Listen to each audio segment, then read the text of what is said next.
Comrades and friends, welcome to the program Global Weekly News, serial number 172.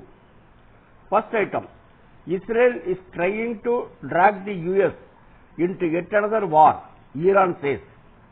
Iran is a signatory of the Nuclear Non-Proliferation Treaty and has repeatedly stated its nuclear program is for civilian purposes only, as it has no plans to develop nuclear bombs.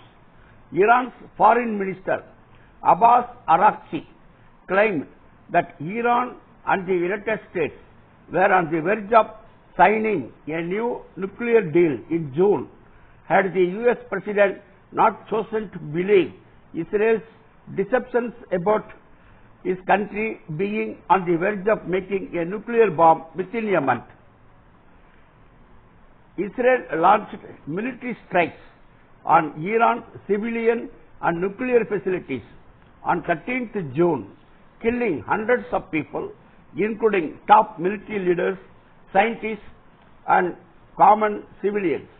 The US joined the Israeli aggression on 22nd June, bombing 3 Iranian nuclear sites. A ceasefire was announced after Iran launched retaliatory missiles on the US base in Qatar. June's Israeli attacks were launched on the eve of the 5th round of indirect talks between Iran and the United States over Iran's nuclear program. The indirect talks have been suspended. Iranian Foreign Minister Araghchi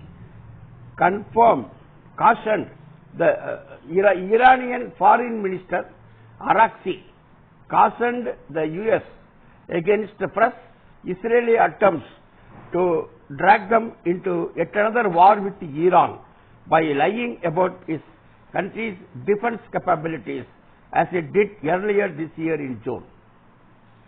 Comrades, elections in Bolivia and setback to the left. After nearly 20 years of progressivism, Bolivia is now poised to swing to the right. On 19th October, Bolivia will hold a second round of elections to choose the country's next president. Christian Democratic Party candidate got the first round votes with 32.06% of the valid votes. The Free Alliance candidate came in second with 26.7% of the votes. Both the candidates belong to the parties of the right. The left, without representation in the runoff, was completely divided going into the August 17 elections. The candidate of the MAS, Movement Towards Socialism, the ruling party since 2006, got only 3.17% of the vote, the lowest percentage since the 1990s. On the other hand, the disqualification of former President Evo Morales 2006 to 2019 from participating in the elections led his political group to call for a null vote, which reached 19%. Why the left is facing a setback in Bolivia? Well, this has to be studied in depth. Third item, comrades. Protests in Peru. Pedro Castillo, the progressive presidential candidate, won the elections in Peru.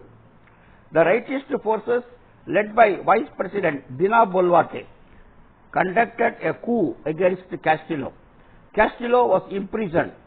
Dina Boluarte became the acting president. In the protests held between 2022 and 2023, due to government repression, 60 people were killed. Another massive mobilization took place on 4th October in Lima, Peru's capital, against Boluarte government. With this mobilization, it has now been 3 weeks in a row that thousands of Peruvians have taken to the streets to demand an end to the proposed pension reform, corruption, insecurity, and police abuse. The demonstrations were attended by young people, university students, workers, transport workers, and various collectives. The General Confederation of Workers of Peru also joined the demonstration.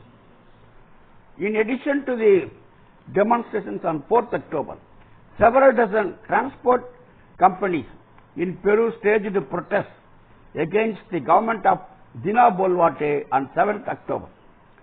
Their main demand is that the government take action to stop the growing wave of insecurity and extortion suffered by transport workers at the hands of organized crime groups. Attacks on transport workers have caused the deaths of 47 drivers. President Boluarte has a 96% disapproval rating. President Boluarte stated that she has no intention of leaving power before the 2026 election. Fourth item, comrades, TikTok, Oracle and Israel, the new geopolitics of algorithms. Launched in 2017 by the private Chinese company ByteDance, TikTok quickly became one of the most important social networks on the planet. By early 2025, it had 1.6 billion, that is 160 crore active users, more than half of them outside China, of whom an estimated 17 crore are North Americans. 1 in 5 people in the US get their news from this network, TikTok. 4 in 10 among the 18 to 29 age group get news from this new TikTok network. The US government has waged a long battle to force ByteDance to sell the US branch of TikTok to a group of domestic capitalists, citing national security concerns and threatening to ban the platform in the US if the deal did not go through. On 25th September, the White House announced through an executive order signed by Trump that TikTok will be majority owned and controlled by the US persons, and ByteDance Limited and its affiliates will own less than 20% of the entity, with the remainder held by certain investors. Who are these investors? None other than a consortium led by the giant Texas-based company Oracle, which already stole TikTok in the US. Its main shareholder is an 81-year-old American, Larry Ellison. The owner of Oracle, cloud applications, databases and servers with 160,000 employees around the globe, is currently the second richest person on the planet, with a fortune valued at $35,000 crore. Larry Ellison is a shareholder in X and Tesla. He owns almost 50% of the media giant Paramount Skydance. He lives on the Hawaiian island of Lanai, which he bought in 2012 for $30 crore. Safra Katz, Oracle's chief executive officer, was born in Israel and a friend of Israel's Prime Minister Benjamin Netanyahu. In Oracle company, only pro-US and pro-Israel employees can work. In recent weeks, Larry Ellison and his son David have their sights set on the acquisition of Warner Brothers Discovery, which includes CNN. This will create an unprecedented level of media consolidation in the history of global media, corporate-controlled media. Comrades, next item, remembering Che Guevara. On 8th October, people across the world celebrated the day of the heroic guerrilla to honor Che Guevara. On 8th October 1967, the Cuban-Argentine revolutionary leader Ernesto Che Guevara was captured by the CIA, backed by Bolivian army. CIA-backed Bolivian army captured Che Guevara. Che Guevara was tortured and killed the very next day as the Bolivian right-wing government sought to crush the revolutionary wave which threatened to overturn the status quo on the continent. Next item, comrade, sixth. Hamas and Palestine and resistance groups firm in refusal to disarm. On 7th October, 2 years after Israel began its war on Gaza, Hamas and Israel on 7th October, 2 years after Israel began its war on Gaza, Hamas and Israel entered the second day of indirect talks in Egypt amidst a plan to potentially implement U.S. President Donald Trump's 20-point peace plan for Gaza. Hamas has accepted some terms of Trump's plan, namely to release all remaining Israeli hostages and return bodies of deceased hostages to Israel.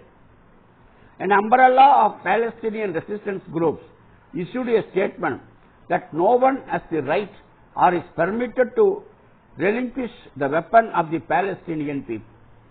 Hamas leaders have issued demands of their own, including a permanent ceasefire of Israel's war on Gaza, full withdrawal of Israeli forces from Gaza, the unrestricted flow of humanitarian aid, and a prisoner exchange. Seventh item, comrades.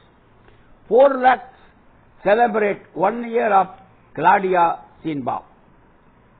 Government.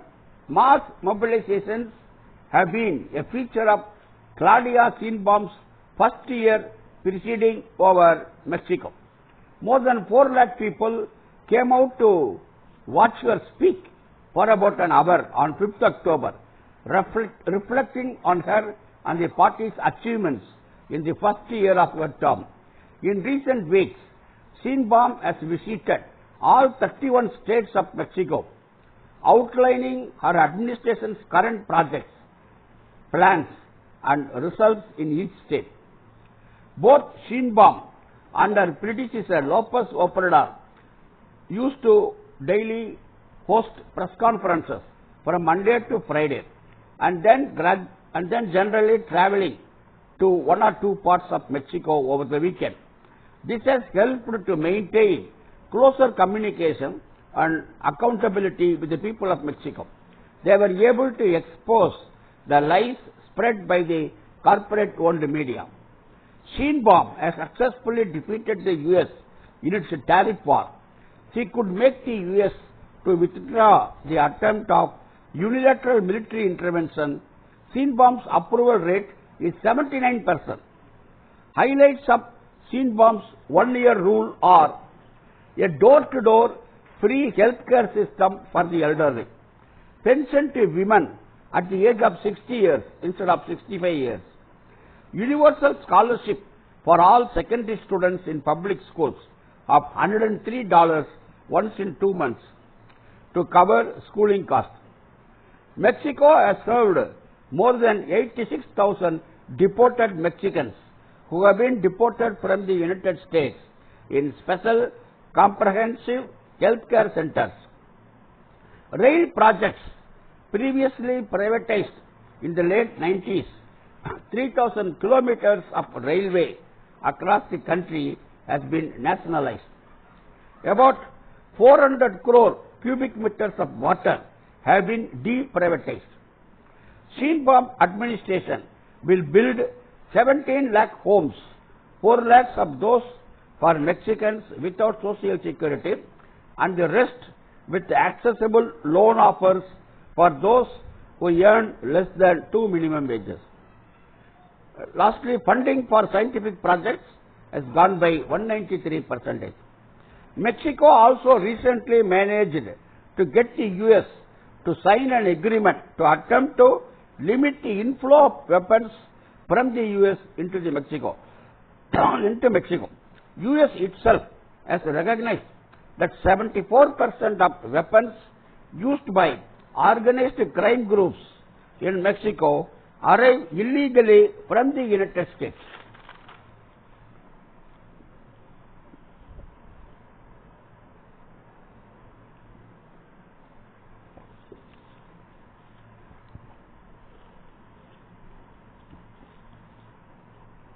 Eighth item, comrades. South African flotilla activists released. Mass protests have continued to erupt across the world in solidarity with Gaza Freedom Flotilla and to demand the release of activists detained by Israel. Demonstrations were held in Spain, Italy, France, Romania and the Netherlands.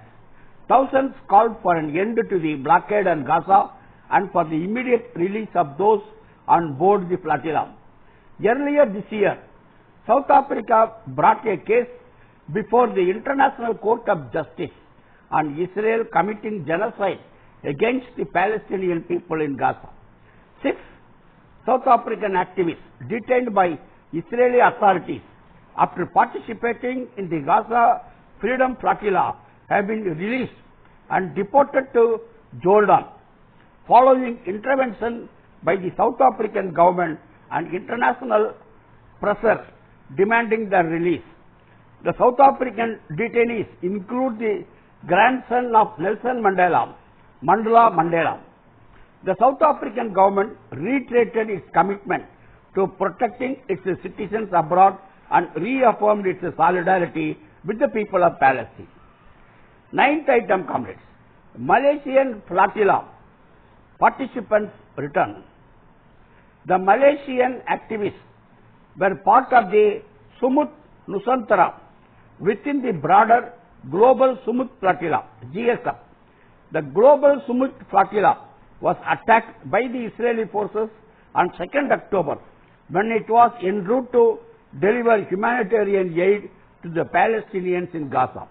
Hundreds of volunteers from over 40 countries were kidnapped by the Israeli forces during the attack in complete violation of international humanitarian law, which provides for the uninterrupted delivery of aid to war-affected people. Israeli forces seized all the humanitarian aid on over 40 boats, which were part of the Global Sumut Flotilla. The detainees were held for several days in Israel's prison, notorious for the inhuman treatment of thousands of Palestinian prisoners there. The lawyer of the Malaysian delegation declared that once in Malaysia, all the information about the abuses and torture faced by the Sumut participants will be gathered and sent to the United Nations Human Rights Commission in a report. The 23 Malaysian activists returned home on a special flight on 7th October after spending 3 days in Israeli imprisonment. Last item, comrades. Gaza exists 2 years since October 7, 2023. Israel's attacks on Palestinians did not start on October 7, 2023. For over a century, for over 100 years, the Palestinian people have been resisting imperialist and Zionist attacks on their homeland. Since 2007, the Gaza Strip has been under a total Israeli air, land and sea blockade in what has been called the largest open-air prison and now death camp on earth. Over 20 lakh people live in Gaza. On 7th October 2023, Palestinian resistance groups launched Operation Al-Aqsa Flood, one of the largest ever offensives against Israel. The attack involved land, sea and air attacks across Israel, breaking through a nearly 17-year-long blockade by Israel. What was life like in Gaza before October 7, 2023? Since 17 years, Israel was blocking the entire Gaza. So the people led a very miserable life even before October 7, 2023. About 70% of people living in Gaza are refugees. 90% of available water is unfit for public consumption. 63% of people in the Gaza Strip are food insecure. 59.4% of people are poor. Only 55% of essential medicines were available in the central drugs store of the Ministry of Health in the Gaza Strip. About 60% of children are anemic, and many children suffer from stunted growth due to malnutrition. Millions and millions have mobilized on the streets of cities around the world to demand an end to Israel's genocide in Gaza. Flotillas and activists from every corner of the world have tried to break the siege in Gaza. La salam, comrades. See you next week. Thank you.